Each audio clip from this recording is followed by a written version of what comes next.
It is like that. یہ نفی ہے.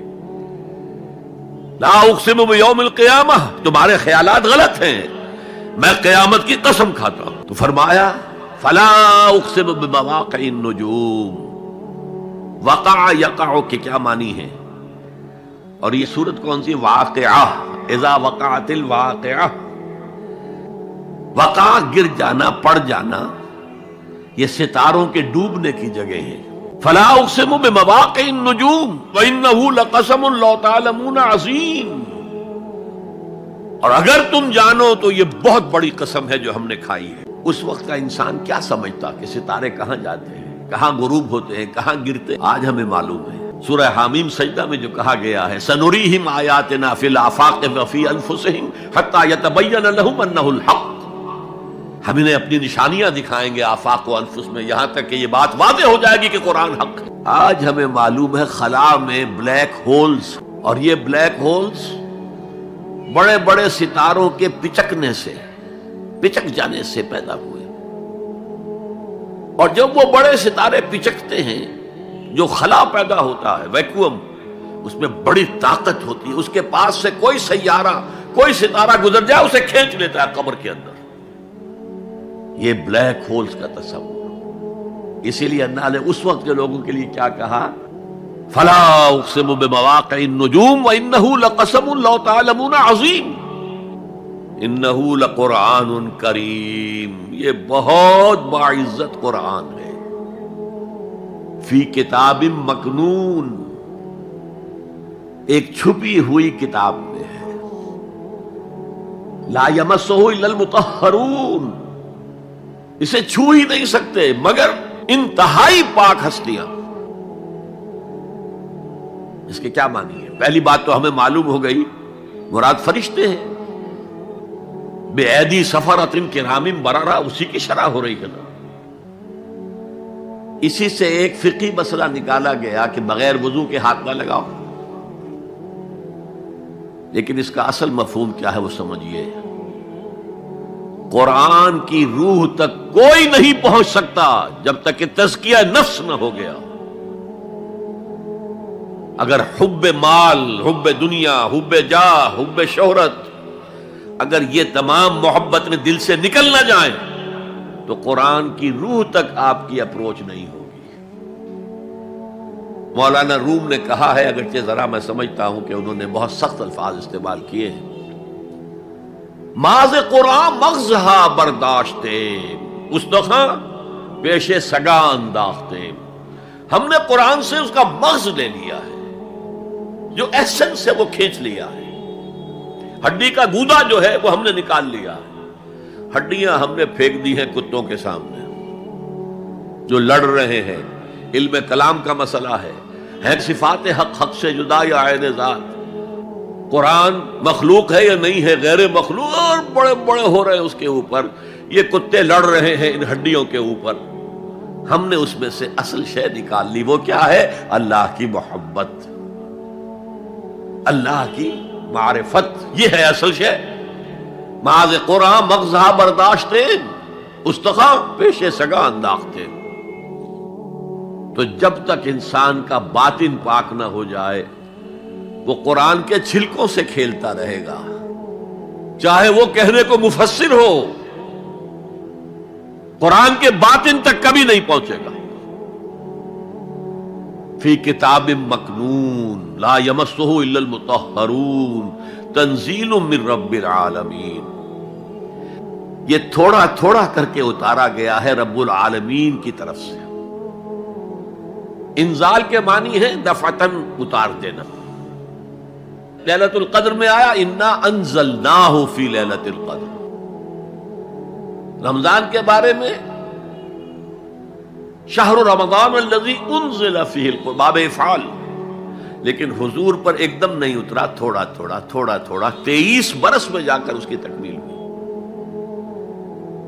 اب دیکھیے جو شکوہ کیا اللہ نے، کیا اس جیسی نعمت سے تم مداہنت کر رہے ہو، بے اعتنائی کر رہے ہو، اسے پڑھتے نہیں ہو، اسے سمجھتے نہیں ہو، اس پر عمل نہیں کرتے، اسے اپنا امام نہیں بناتے. تمہارا طرز عمل یہ ہے. بلکہ تم نے اپنا نصیب یہ بنا لیا ہے کہ تم اسے جھٹلا رہے ہو۔ غور کیجئے، جھٹلانا جو ہے دو طرح کا ہے۔ ایک ہے زبان سے کہنا کہ یہ نہیں ہے، کوئی اللہ کا کلام نہیں ہے، یہ قرآن وغیرہ جھوٹ، سب اساطیر الاولین ہیں، یہ محمد نے گھڑ لیا ہے وغیرہ وغیرہ، جھٹلانا ہو گیا۔ ایک جھٹلانا ہے عمل سے جھٹلانا، مان تو لیا اللہ کا کلام ہے لیکن اس کی حرام کردہ شے کو اپنے لیے حلال کیا ہوا ہے۔ حدیث نبوی ہے، ما آمن بالقرآن من استحل محارمہ، اس شخص کا قرآن پر کوئی ایمان نہیں ہے جو اس کی حرام کردہ چیز کو اپنے لیے حلال ٹھہرا لے۔ اس سے اعتبار سے غور کیجئے، اور اس کی مثال بھی دی ہوئی ہے سورہ جمعہ میں، مثل الذین حملوا التوراۃ ثم لم يحملوها كمثل الحمار يحمل اسفارا بئس مثل القوم الذین کذبوا بآیات اللہ واللہ لا يهدی القوم الظالمین۔ مثال ان لوگوں کی جو حامل تورات بنائے گئے تھے اور پھر انہوں نے اس کی ذمہ داری کو ادا نہیں کیا، اسے قائم نہیں کیا، اس کے احکام پر عمل نہیں کیا۔ جیسے فرمایا ہے سورہ اعراف میں، قل یا اہل الکتاب، کہہ دیجئے اے نبی صلی اللہ علیہ وسلم، اے کتاب والو، لستم علی شیء حتی تقیموا التوراۃ والانجیل وما انزل الیکم من ربکم، تمہاری کوئی حیثیت ہماری نگاہ میں نہیں ہے، تمہارا منہ نہیں ہے کہ ہم سے دعا کرو جب تک کہ تم تورات اور انجیل کو اور جو کچھ نازل کیا گیا تمہاری طرف اسے قائم نہیں کرو۔ آج اللہ ہماری دعائیں نہیں سنتا، 30 لاکھ جا کر حج کرتے ہیں، دنیا کے حالات میں کوئی ذرہ برابر فرق آتا ہے؟ اول تو حرام کی کمائی سے حج ہو رہا ہے، تو حج ہے ہی نہیں سرے سے۔ جو کچھ کرتے گئے تھے سودی کاروبار وہی آ کر دوبارہ شروع کر دیا، سرکاری ملازم تو جو رشوت پہلے لے رہے تھے اس کے بعد آ کر شروع کر دیا۔ یہ کیا ہے؟ یہ تکذیب بالعمل ہے، جھٹلانا ہے۔ تم نے اپنا نصیب یہ بنا لیا ہے کہ تم قرآن کو جھٹلا رہے ہو، جیسے کہ انہوں نے جھٹلایا تھا۔ مثل الذین حملوا التوراۃ ثم لم يحملوها كمثل الحمار يحمل اسفارا، ان کی مثال ان گدھوں کی سی ہے جن پر کتابوں کا بوجھ لاد دیا گیا۔ مکالمات فلاں تم کشڑی باندھ کر گدھے کے اوپر رکھ دیجئے تو کیا وہ واقعی منطقی اور فلسفی بن جائے گا؟ یہ مثال اللہ دے رہا ہے۔ اور یہ مثال کیوں دی گئی ہے؟ اس آئینے میں ہمیں ہماری تصویر دکھائی گئی ہے۔ تم اگر قرآن کا حق ادا نہیں کر رہے تو تمہاری مثال وہی ہے جو یہود کی تھی۔ بئس مثل القوم الذین کذبوا بآیات اللہ، بری مثال ہے اس قوم کی جس نے اللہ کی آیات کو جھٹلایا۔ تو زبان سے تو یہودیوں نے کبھی نہیں جھٹلایا تورات کو، عمل سے جھٹلایا ہے۔ یہ وہ 5 مقامات ہیں جن میں اللہ تعالیٰ نے خود اپنے کلام کی ثنا بیان کی ہے، تعریف کی ہے، اس کی عظمت کو بیان کیا۔ اب میں آپ کے سامنے ایک حدیث رکھنا چاہتا ہوں، حضور نے کیا فرمایا۔ ایک حدیث سنا چکا ہوں آپ کو، عن عثمان بن عفان رضی اللہ تعالی عنہ قال قال رسول اللہ صلی اللہ علیہ وسلم خیرکم من تعلم القرآن وعلمہ، تم میں سے بہترین لوگ وہ ہیں جو قرآن سیکھیں اور سکھائیں۔ یہ حدیث بڑی عجیب ہے، یہ ترمذی میں بھی ہے اور دارمی میں ہے، اور اس کے راوی حضرت علی ہیں رضی اللہ تعالی عنہ۔ عن علی رضی اللہ عنہ قال، حضرت علی فرماتے ہیں انی سمعت رسول اللہ صلی اللہ علیہ وسلم یقول، میں نے سنا اللہ کے رسول صلی اللہ علیہ وسلم کو یہ کہتے ہوئے، انہا ستکون فتنۃ، ان قریب ایک بہت بڑا فتنہ رونما ہوگا۔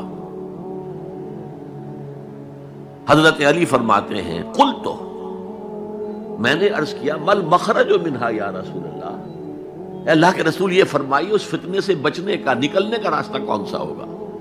جیسے آپ بڑے بڑے حالوں میں دیکھتے ہیں ایگزٹ، عرب ممالک میں لکھا ہوتا ہے مخرج، اگر کہیں آگ لگ جائے، کہیں دھواں بڑھ جائے تو نکلو، لال جو روشنیاں ہیں ان کے اندر جو نیچے دروازے ہیں ان کی طرف جاؤ، یہ مخرج ہے جان بچانے کی ہے۔ یہاں ایک لحظہ توقف کر کے ہمارا اور صحابہ کا جو فرق ہے اس کو نوٹ کر لیجئے۔ اگر ہم ہوتے تو کیا پوچھتے؟ حضور یہ فتنہ کب آئے گا، کدھر سے آئے گا، کیوں آئے گا، کیا ہوگا؟ یہ سارے سوالات کرتے نا، جن کا عمل سے کوئی تعلق نہیں، معلومات ہے۔ حضرت علی نے کچھ نہیں پوچھا، بس آپ نے فرما دیا کہ بہت بڑا فتنہ ہوگا، تو بس ہمیں یہ بتائیے کہ اس سے نکلنے کا راستہ کیا ہے۔ اب سنیے حضور کی زبان سے قرآن مجید کی مدح۔ قال کتاب اللہ، فتنوں سے بچانے والی اللہ کی کتاب ہے۔ فیہ نبأ ما قبلکم، اس میں تم سے پہلے جو تھے ان کی بھی خبریں ہیں، قوم نوح اور قوم عاد اور قوم سمود اور قوم مدین اور آل فرعون اور سدوم اور عمورہ کی بستیوں کے حالات ہیں کہ نہیں؟ وَخَبَرُ مَا بَعْدَكُمْ، اس میں تمہارے بعد جو آنے والے حالات ہیں وہ بھی درج ہیں، ذرا کھدائی کر کے نکالنا پڑتا ہے ورنہ حالات موجود ہیں۔ ایک اوپر کی چیز ہے، سامنے کی چیز ہے، ایک ذرا اندر سے کھدائی کر کے، لیکن یہ کہ حضور فرما رہے ہیں خبر ما بعدکم وحکم ما بینکم، اور جو بھی اختلافات تمہارے درمیان ہوں گے ان کا فیصلہ بھی اس کتاب میں موجود ہے۔ کاش کہ ہم اپنے مذہبی اختلافات کو رفع کرنے کے لیے قرآن کی طرف رجوع کریں، جو حبل اللہ ہے، واعتصموا بحبل اللہ جميعا ولا تفرقوا۔ تو فرمایا کتاب اللہ فیہ نبأ ما قبلکم وخبر ما بعدکم وحکم ما بینکم، هو الفصل لیس بالحزل، وہ فیصلہ کن کلام ہے، ایسے ہی یابہ گوئی نہیں ہے، یہ قرآن کی آیات ہے۔ انہ لقول فصل وما هو بالحزل، سورہ تاریخ کے اندر آیا، تاریخ میں هو الفصل لیس بالحزل من ترکہ من جبار قسمہ اللہ، اگر کوئی جبار شخص اپنی سرکشی میں اس قرآن کو ترک کر دے گا اللہ اسے پیس کر رکھ دے گا۔ وَمَنِ ابْتَغَى الْهُدَى فِي غَيْرِهِ أَضَلَّهُ اللَّهُ، اور جو کوئی ہدایت حاصل کرنا چاہے گا قرآن کے سوا کسی اور چیز سے، اللہ اسے لازماً گمراہ کرے گا۔ کتاب ہدایت تو یہ ہے۔